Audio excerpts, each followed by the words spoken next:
La semaine passée, nous sommes partis à la découverte du livre de l'Apocalypse. Vous vous rappelez notre titre, l'Apocalypse pour les nuls. En fait, c'est l'Apocalypse tel que je me le serais expliqué à moi-même. Donc vous avez compris, les nuls, je suis le premier d'entre eux. Nous avons vu que l'Apocalypse a d'abord et avant tout le même message que l'Évangile. Dieu était en Christ, réconciliant les hommes avec lui-même.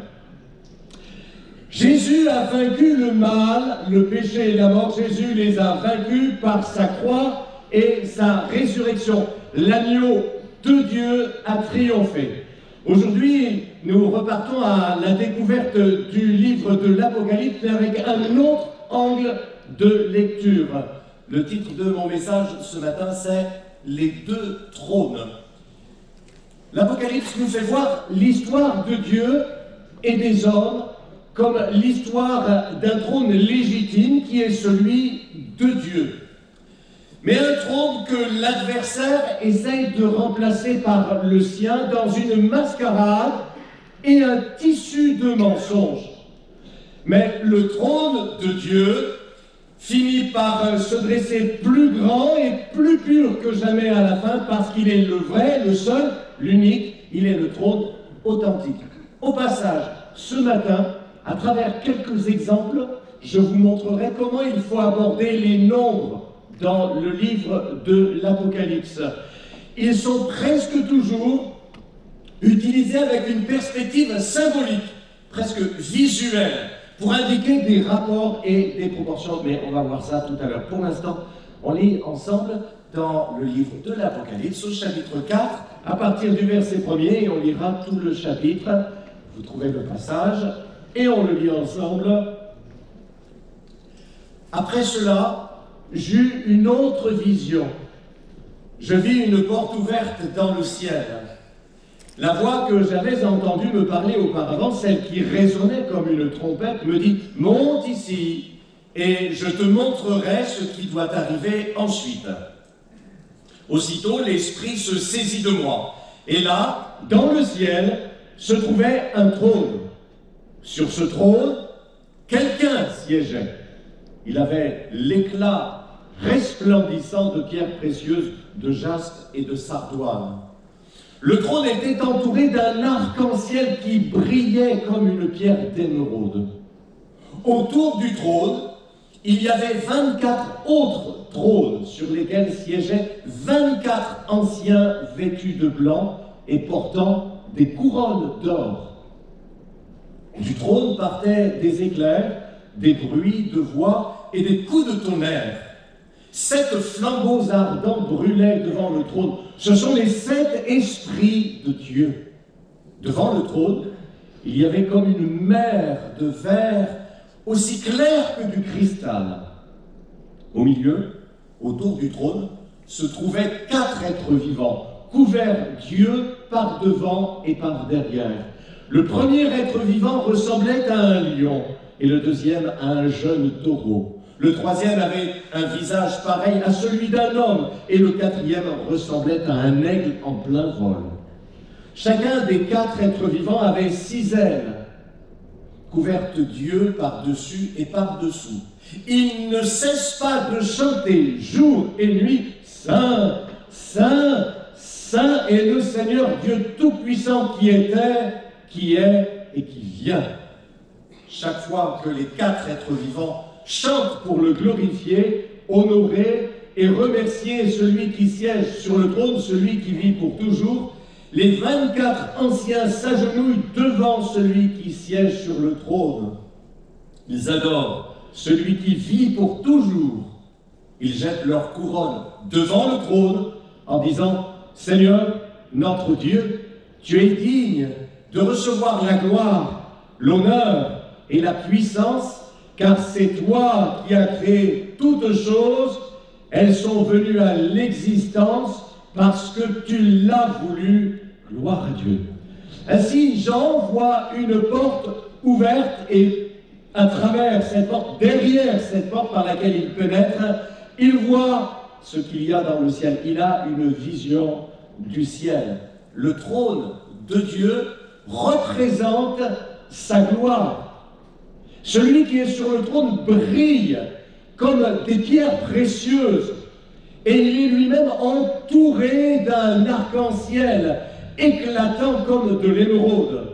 Et devant le trône, il y a, nous est-il dit, une mer semblable à une mer de cristal. Voyez-vous, à l'époque, on ne savait pas faire du verre transparent comme on sait le faire aujourd'hui, même le cristal. Ça veut dire que Jean a vu le trône de Dieu entouré d'une gloire, d'une pureté, d'un éclat tout simplement inimaginable. Le trône de Dieu représente aussi son autorité, sa grandeur. Vous avez remarqué? Le trône de Dieu est entouré de 24 autres trônes. Pourquoi 24? On va parler des nombres maintenant à l'instant. Le nombre, comme tous ceux du livre de l'Apocalypse, est symbolique. Il y avait dans l'Israël de l'Ancien Testament 12 tribus. Et parmi ces 12 tribus d'Israël, parmi le peuple de Dieu dans l'Ancien Testament, il y avait des croyants sincères et authentiques, comme Abraham et bien d'autres. L'Église aussi également a été fondée par 12 apôtres. 12 et 12, cela fait 24. Et la vision avec les 24 trônes montre tout simplement que l'ensemble du peuple de Dieu, les croyants de tous les temps, Ancienne Alliance, Nouvelle Alliance, tous réunis, régneront avec lui. Il n'y a pas que le livre de l'Apocalypse qui le dit. 2 Timothée, chapitre 2, verset 12. Si nous persévérons avec lui, nous régnerons avec lui. Cette vision du trône et de celui qui est dessus avec les anges, là, les 4 êtres vivants, reprend trait pour trait les descriptions que l'on trouve dans Ézéchiel chapitre 1er, Ésaïe chapitre 6. Le monde de l'Apocalypse est emprunté à l'Ancien Testament et il crée aussi son propre monde symbolique. Mais il y a un autre trône, un trône rival de celui de Dieu, qui est mentionné à plusieurs reprises dans le livre de l'Apocalypse. Ça commence déjà dans le chapitre 2 au verset 12, où il est écrit que là, dans la ville de Pergame, Satan a son trône. Pourquoi? Pergame était une ville idolâtre entre toutes. Elle abritait des tas de cultes, plus que toutes les autres villes, et en particulier un centre du culte de l'empereur romain, une ville idolâtre. Ainsi, sur cette terre, le trône de Satan, ça commence par l'idolâtrie. L'idolâtrie qui est un détournement de l'adoration qui revient à Dieu et à Dieu seul. Voyez-vous, Satan aussi se présente comme un roi. L'histoire du trône de Satan, c'est l'histoire d'un complot, d'un mensonge, avec un faux roi autoproclamé. Apocalypse chapitre 12, verset 3. Un autre signe apparut dans le ciel, un énorme dragon rouge qui avait 7 têtes et 10 cornes et une couronne sur chaque tête.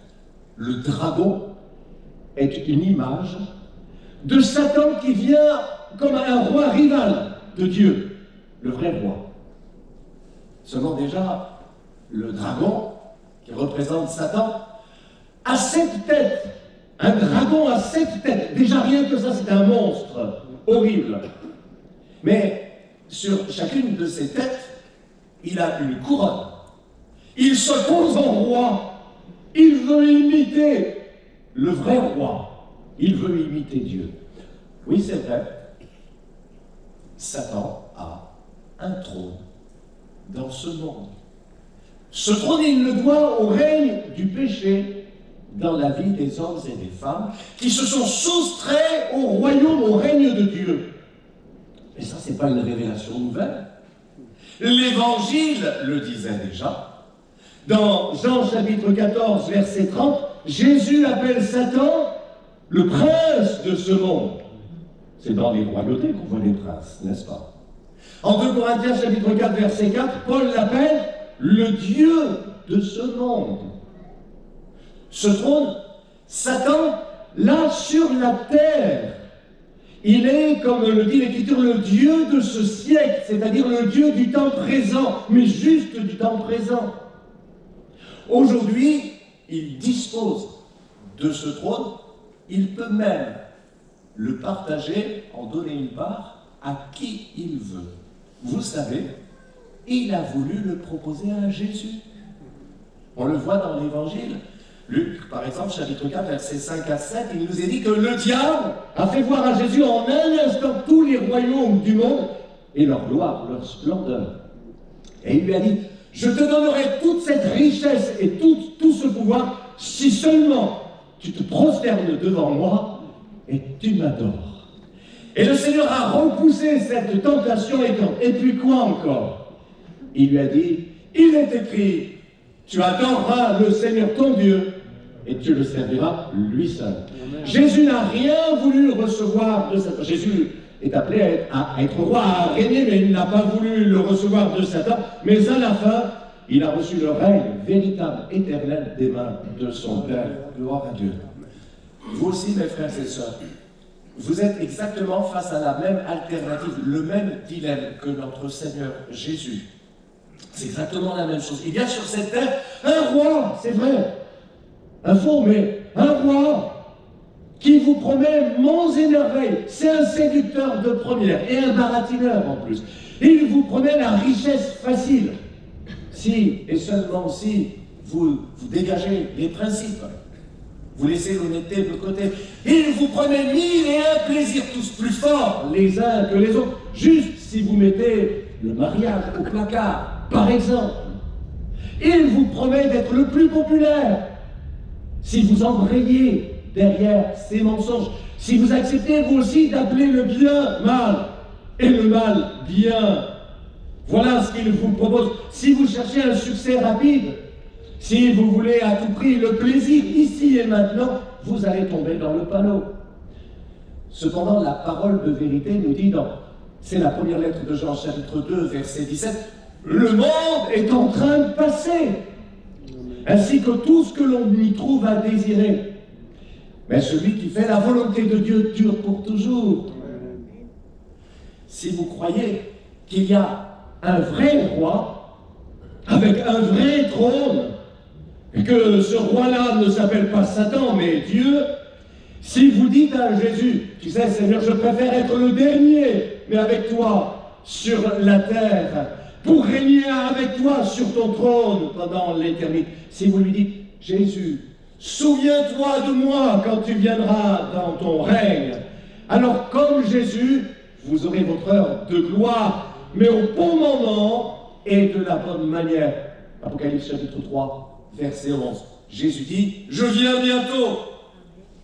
Tiens ferme ce que tu as, afin que personne ne prenne ta couronne. Jésus, lui, a accepté d'être le dernier, serviteur de tous, mis à mort comme un brigand, afin d'être obéissant. Mais aujourd'hui, il est le premier dans le ciel. Aujourd'hui, il s'appelle Roi des rois et Seigneur des seigneurs. Et à son nom, le nom de Jésus viendra un jour où tout le monde devra s'agenouiller. Dans le ciel, sur la terre et dans tout l'univers. Alors aujourd'hui, oui, aujourd'hui, vous pouvez accepter d'être humilié avec lui.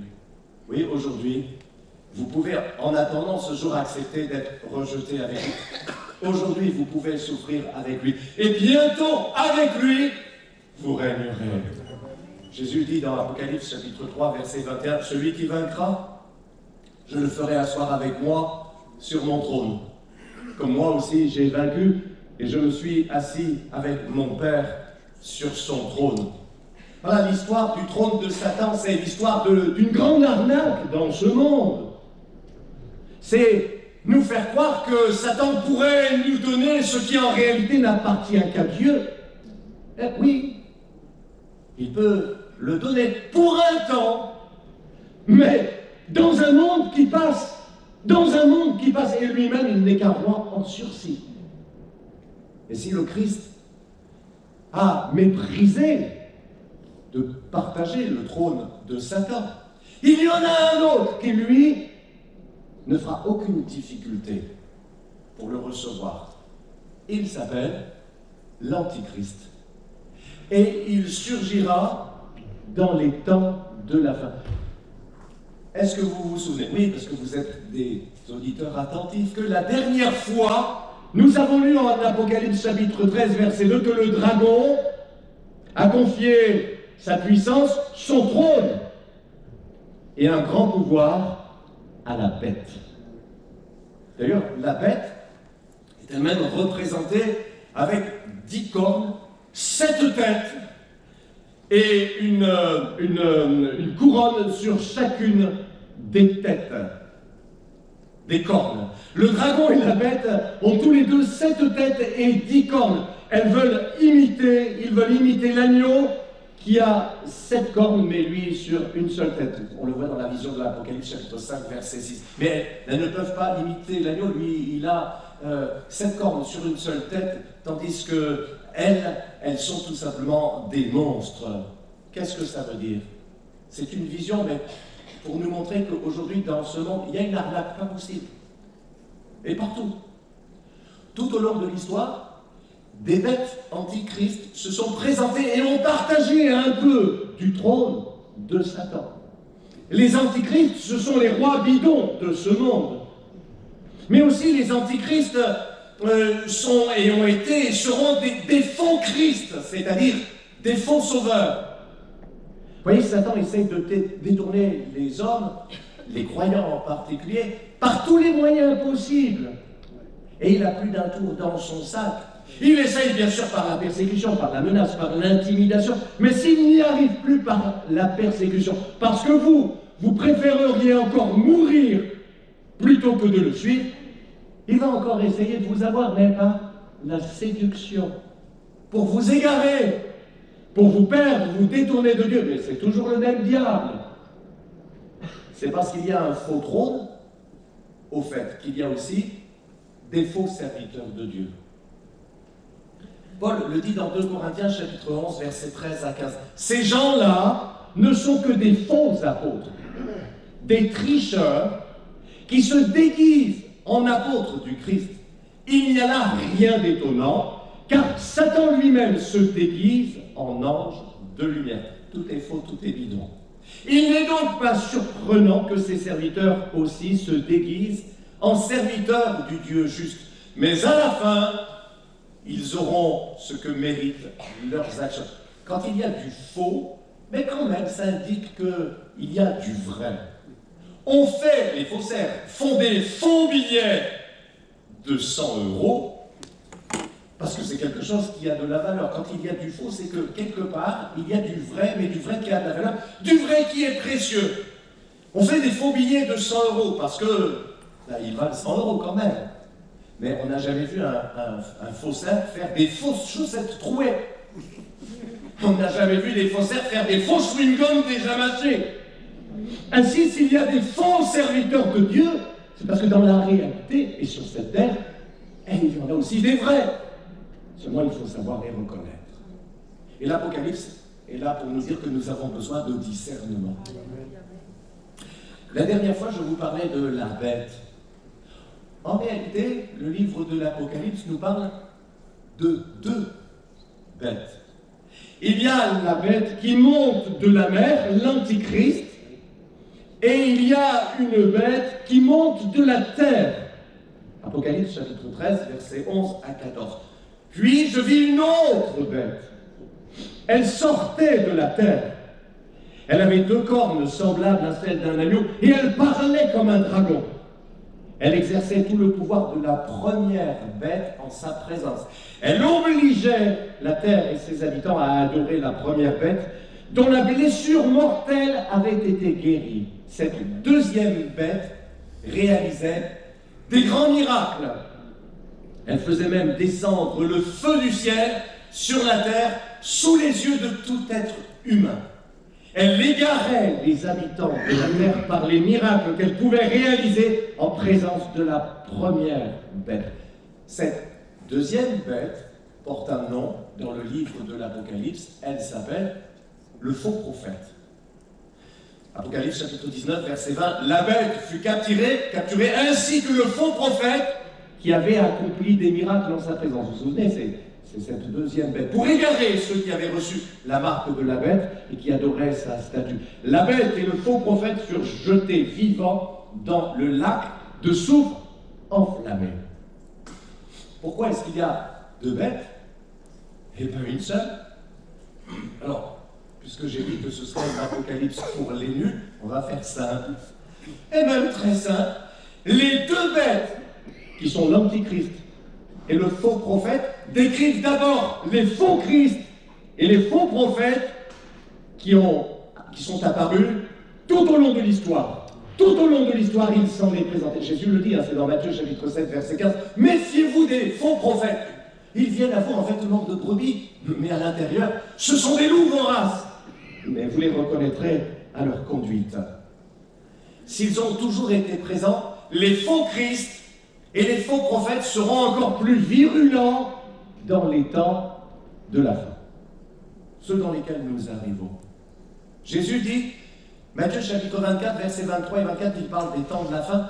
Si quelqu'un vous dit alors, à ce moment-là, le Christ est ici, ou il est là, ne le croyez pas, car des faux Christ et des faux prophètes surgiront. Ils feront de grands prodiges et des signes miraculeux au point de tromper, si c'était possible, même ceux qui ont été choisis par Dieu. Et à la fin des temps, dans la période finale de l'histoire, un antichrist majeur surgira. Il sera le représentant spécial de Satan sur la terre. La manifestation de l'antichrist sera, nous explique l'Écriture, accompagnée d'une puissance d'égarement, une puissance spirituelle d'égarement jamais vue ici-bas, celle du faux prophète. 2 Thessaloniciens, chapitre 2, versets 9 et 12. L'être méchant viendra avec la puissance de Satan. Il accomplira toutes sortes de miracles et de prodiges trompeurs. Il usera du mal sous toutes ses formes pour séduire ceux qui vont à leur perte.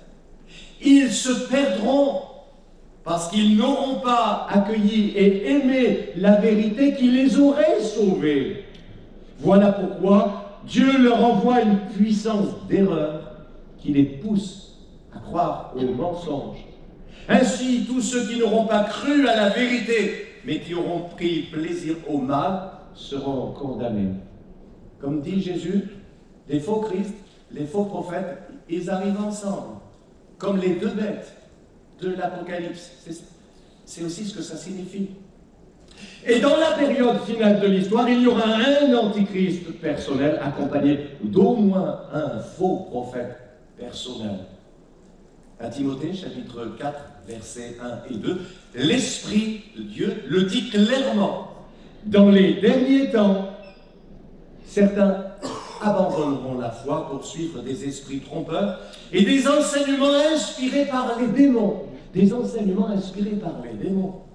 Ils se laisseront égarer par des gens hypocrites et menteurs à la conscience marquée au fer rouge. C'est pour cette raison, mes frères et sœurs, que nous devons faire très attention à ne jamais être séduits, mais je dis séduits spirituellement parlant. Vous savez, la séduction, c'est pas que dans les sentiments amoureux. La séduction, c'est pas que avec les désirs du corps. On peut aussi très bien être séduit en son esprit. On peut être séduit par des enseignements tordus, bien sûr. On peut être séduit par un charisme humain. On peut être séduit par une apparence d'onction du Saint-Esprit. Et si le diable n'arrive plus à vous empêcher de proclamer que Jésus est le Seigneur, parce que vous ne craignez plus ni les moqueries ni les menaces des hommes, alors il essaiera de dénaturer votre foi, de la vider de sa substance, de sa force, pour qu'elle ne soit plus la vraie foi, la seule foi, celle qui vous permettrait d'être sauvé. Alors il y aura de plus en plus des enseignements déséquilibrés, des enseignements tordus qui vont se présenter même au nom de l'Évangile. Et comme il y a l'enseignement saint, S-A-I-N, mais il y a des enseignements qui sont des enseignements tordus, des enseignements qui sont spirituellement malsains. sur Internet, mais pas que sur Internet. Parce qu'avant d'être sur Internet, ils sont donnés ailleurs. Pierre dit, c'est dans sa deuxième lettre, chapitre 2, versets 1 à 3, des faux prophètes sont apparus autrefois dans le peuple d'Israël. De même, de faux enseignants apparaîtront parmi vous. Ils introduiront des doctrines fausses et désastreuses et rejetteront le Maître qui les a sauvés. Ils attireront ainsi sur eux une ruine subite. Beaucoup les suivront dans leur vie immorale et à cause d'eux, on fera insulte au chemin de la vérité. Par amour du gain, ces faux enseignants vous exploiteront au moyen d'enseignements, de raisonnements trompeurs. Alors, apprenons à reconnaître les vrais enseignants, les bons, les faux, les mauvais, les tordus. Pour ça, nourrissez-vous de la parole de Dieu avec des raisonnements simples, des raisonnements sains, S-A-I-N-S, et en vous méfiant des enseignements séducteurs, ce qui plaît à la nature humaine. Et quand la puissance d'égarement va venir sur notre monde, parce qu'elle vient, vous ne goberez pas les mensonges du faux prophète. Vous resterez dans la vérité. Gloire à Dieu. Pendant quelques instants, je voudrais vous parler du fameux nombre de la bête. Celui qui partage, la bête qui partage le trône de Satan. Alors je vous relis le passage qui nous parle de l'action de la deuxième bête, le faux prophète, Apocalypse chapitre 13, versets 16 à 18. Elle fit en sorte qu'on impose à tous les hommes, petits et grands, riches et pauvres, libres et esclaves, une marque sur leur main droite ou sur leur front. Ainsi, personne ne pouvait ni acheter ni vendre sans avoir la marque, c'est-à-dire le nom de la bête ou le nombre de son nom. Il faut ici de la sagesse, que celui qui a de l'intelligence déchiffre le nombre de la bête, car c'est un nombre d'hommes. Son nombre est 666. C'est l'Apocalypse pour les nuls, mais on va quand même essayer, comme ceux qui ont de l'intelligence, de déchiffrer le nombre de la bête. Je passe sur les détails parce que le passage évidemment est très riche. Je voudrais partager avec vous les deux meilleures interprétations que les théologiens, les commentateurs ont apportées concernant le nombre de la bête. La première qu'un lecteur cultivé, vivant à l'époque de Jean, l'auteur de l'Apocalypse, une interprétation, une compréhension qu'il aurait pu avoir, consiste à lire ce livre comme désignant un homme particulier. À l'époque, pour coder un mot, pour coder un nom, on attribuait une valeur numérique à chaque lettre. C'est simple, c'est comme si on disait que A, ça vaut 1, B, ça vaut 2, C, ça vaut 3, etc. Si on additionne la valeur de toutes les lettres du nom de l'empereur romain à l'époque de l'auteur de l'Apocalypse, César Néron, on arrive en faisant la somme à 666. Mais il faudrait dire César Nero comme un diminutif de César Néron, mais ça tient la route. Cette interprétation colle avec le fait que dans le livre de Daniel, les bêtes représentent des rois et des empires. Le problème avec cette interprétation, c'est que César Néron est mort depuis longtemps. Et que pour cette raison, il ne pourra pas être l'antichrist final. Et d'autre part, c'est une compréhension, une interprétation cette manière de lire le nombre de la bête ne peut ressortir que d'une connaissance historique qui est extérieure au livre de l'Apocalypse et même extérieure à la Bible elle-même. Ceci dit, on peut accepter l'idée, c'est l'une des deux meilleures interprétations, on peut accepter l'idée que le cruel César Néron, qui faisait brûler les chrétiens comme des torches pour éclairer ses jardins, dit-on, représente tous les antichrists de tous les temps et aussi le pire de tout ce qui arrivera, surgira à la fin des temps. Pour comprendre la deuxième interprétation du nombre de la bête, il faut prendre un petit peu de hauteur. On a vu le livre de l'Apocalypse nous fait voir l'histoire de la vérité qui triomphe de l'erreur, du mensonge, des arnaques. C'est ça, hein? Ainsi comme le trône de Satan est une imitation du vrai trône de Dieu, Comme le fait que Dieu a voulu avoir et a eu son représentant sur la terre en la personne de l'agneau. Le diable a voulu l'avoir en la personne de la bête. Le dragon partage aussi son trône avec la bête, comme Dieu et l'agneau partagent le même trône. Il y a toujours cette imitation. Je pourrais multiplier comme ça les exemples où on voit que dans l'Apocalypse, Satan essaye d'imiter Dieu. Par exemple, l'Apocalypse, chapitre 17, verset 8, la bête que tu as vue était autrefois vivante, mais elle n'est plus. Elle doit sortir de l'abîme pour aller à sa perte. Juste en imitation de Dieu, dont il est dit dans l'Apocalypse, chapitre 1er, verset 8, qu'il se présente comme celui qui était, qui est, et qu'il a. Mais une imitation lamentable, une imitation ratée, misérable, parce que la bête, elle n'est plus, mais quand elle doit revenir, c'est juste pour partir dans l'abîme. Il y a aussi une autre tentative d'imitation de l'agneau. Vous savez, sacrifié, comme immolé, mais debout, Apocalypse chapitre 5, verset 6, avec la bête, on l'a lu tout à l'heure, Apocalypse chapitre 13, verset 3, qui semblait blessé à mort, mais dont la blessure mortelle fut guérie, pour que la terre entière soit remplie d'admiration envers la bête et la suive. Une parodie, une imitation de la résurrection du Christ qui fait qu'on adore le Christ. Idem pour la bête dont il est dit, allez je passe vite, qu'elle est adorée par des hommes de tout peuple, toute tribu, de toute langue, comme Dieu et l'agneau. Tertullien, un des pères de l'Église, a dit, Satan est le singe de Dieu. Mais c'est pas gentil pour les singes. Ainsi, à la différence du Christ, l'Antichrist, la bête, elle n'est qu'un homme. Alors que le Christ est Dieu fait homme, ça fait toute la différence. La bête n'est qu'un homme à qui le diable donne un temps son pouvoir, tandis que l'agneau est pleinement Dieu. C'est comme ça que j'arrive à la deuxième lecture du nom de la bête. Elle n'est pas incompatible avec la première. Pour moi, je crois qu'elle la dépasse, tout simplement. Elle commence par ne pas lire 666, mais 6. Comme 7 est le chiffre qui, dans la Bible, représente Dieu et sa plénitude. 6 est le chiffre qui représente la créature et son imperfection, comme l'homme a été créé le 6e jour. La créature, qu'elle soit un homme ou même un ange, elle est et elle restera toujours en dessous de Dieu. Jamais elle n'atteindra la perfection de Dieu. La bête, c'est l'antichrist dans le plein sens du terme. Pas juste l'adversaire de Christ, mais aussi l'opposé de Christ. Un faux Christ. Un mensonge. La bête n'est qu'un homme. Rien de plus qu'un pauvre homme mortel. Elle n'a rien du vrai Christ. La bête, c'est la tentative ratée d'imiter l'unité du Père et du Fils. Et comme Dieu se manifeste dans une Trinité glorieuse du Père, du Fils, du Saint-Esprit, puisque l'Esprit est décrit ici dans une image de cette duple, les 7 esprits de Dieu. Le Saint-Esprit est Dieu.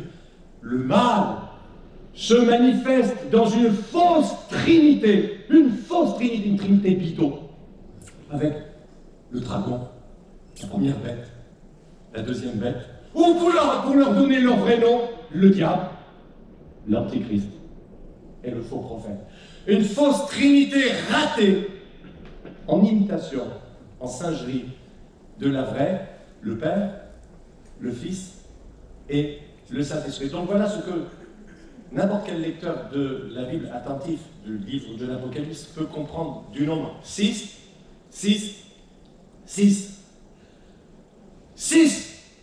Le diable n'est pas Dieu et il ne sera jamais Dieu. Raté. Il n'arrive pas à 7, le chiffre de la perfection de Dieu. 6. L'Antichrist ne sera jamais le vrai Christ. Il ne lui arrive même pas à la cheville, encore raté. 6. Le faux prophète qui parle sous l'inspiration de la bête n'est qu'une caricature du Saint-Esprit. Car le Saint-Esprit dont il est dit dans Jean chapitre 16 au verset 13 qu'il ne parle pas de lui-même, mais de tout ce qu'il a entendu en Christ. Ainsi, 6, c'est comme un 3 fois 7, mais raté, 3 fois raté, pour dire que l'Antichrist, tout ce qu'il représente, ce qu'il est venu manifester sur la terre, c'est que de l'homme humain, trop humain et pas divin, comme le vrai Christ est divin. Gloire à Dieu. Je termine, mes frères et sœurs. Le livre de l'Apocalypse avec son image des deux trônes. En fait, mais il répond aux questions que vous et moi, nous nous posons sur la terre quand nous souffrons. Mais qui règne, en fait? Si c'est Dieu qui règne, pourquoi moi je souffre comme ça? Pourquoi j'y arrive pas? Qui règne dans ce monde? Qui règne dans l'univers? Si Dieu est le roi, pourquoi est-ce que je dois subir le mal? Pourquoi? Oui, pourquoi est-ce que vous devez toujours attendre une délivrance, n'est-ce pas? Et quand vous l'avez, vous devez en attendre une autre, et puis une autre, et puis une autre. Et ainsi de suite. La réponse, c'est celle de toute la Bible et du livre de l'Apocalypse. Accrochez-vous. Prenez patience. Soyez forts. Le complot de Satan ne va pas réussir. Il ne le peut pas. Il n'a aucune chance, tout simplement parce que Dieu est Dieu. Le trône de Satan finira par s'évanouir en un instant.